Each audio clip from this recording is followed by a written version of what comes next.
গতকাল আমি লক্ষ্য করেছি জনাব তারেক রহমান উনি একটি বক্তব্য দিয়েছেন।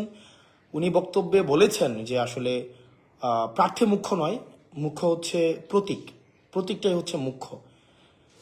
এই বক্তব্যটা সিরিয়াসলি প্রবলেমেটিক একটা বক্তব্য।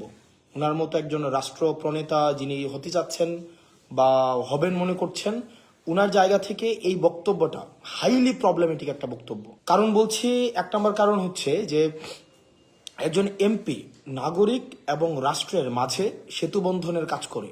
প্রতীক কিন্তু নাগরিক এবং রাষ্ট্রের মধ্যে কোনো সেতুবন্ধনের কাজ করে না। প্রতীক একটা সিম্বলিক জায়গা, একটা অর্নামেন্টাল জায়গা, প্রতীকের যে বিষয়টা। তো উনি বলছেন যে প্রতীককে ভোট দেওয়ার জন্য প্রতীকটাকে উনি মুখ্য করছেন। এখন একটা প্রতীকের মধ্যেও যদি একটা অযোগ্য প্রার্থী থাকে, যে ব্যক্তি অযোগ্য, যে ব্যক্তির অপ্রকৃতস্থ, দুর্নীতিগ্রস্ত, আমরা অতীতের সংসদগুলোতে যেটা দেখেছি যে আসলে আমরা এমনও দেখেছি যে শুধুমাত্র দলীয় আনকন্ডিশনাল অনুগত্যের জন্যই, যাদের হয়তো এলাকায় কোনো ধরনের সম্পৃক্ততা নেই, তারাও অনেকে প্রার্থী হয়েছেন দলীয় প্রতীকে।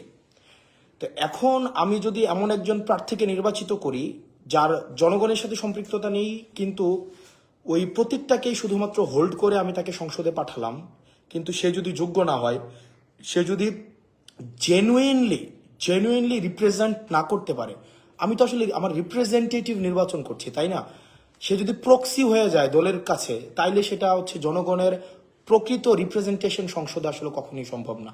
Number one. তাইলে আমার জনগণের সাথে রাষ্ট্রের যে ব্রিজ, এই ব্রিজ কিন্তু কোনো প্রতীক করে না, সেটা করে প্রার্থী। তার মানে আমি যদি ভোট দিতে চাই, আমার এই জুলাই পরবর্তী সময়ে আমার মূল যেই লক্ষ্যটা হওয়া উচিত সেটা হচ্ছে প্রার্থীটা কেমন। একটা অপরিচিত প্রতীকের মধ্যেও যদি একজন যোগ্য প্রার্থী, যিনি রাষ্ট্রকে আসলে ধারণ করেন, জনগণকে ধারণ করেন, নাগরিককে ধারণ করেন, সে যদি যোগ্য হয়ে থাকে, মানুষ তাকেই চুজ করা উচিত। অন্যদিকে একটা প্রতীকের আন্ডারে যদি একজন অযোগ্য প্রার্থী হয়, যেই প্রার্থী জনগণকে প্রতিনিধিত্ব করেন না, দুর্নীতিগ্রস্ত, মার্কা যতই ভালো হোক না কেন, উনি জনগণকে কখনোই রিপ্রেজেন্ট করবেন না। সেই জায়গা থেকে জনাব তারেক রহমান যে বক্তব্যটা দিয়েছেন, প্রাইমারিলি সেটা প্রবলেমেটিক।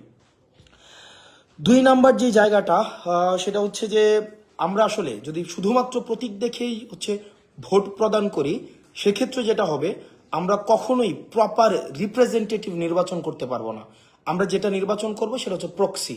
300 আসনে, মানে 300 আসনে আমরা 300টা প্রক্সি ক্যান্ডিডেট নির্বাচিত করব।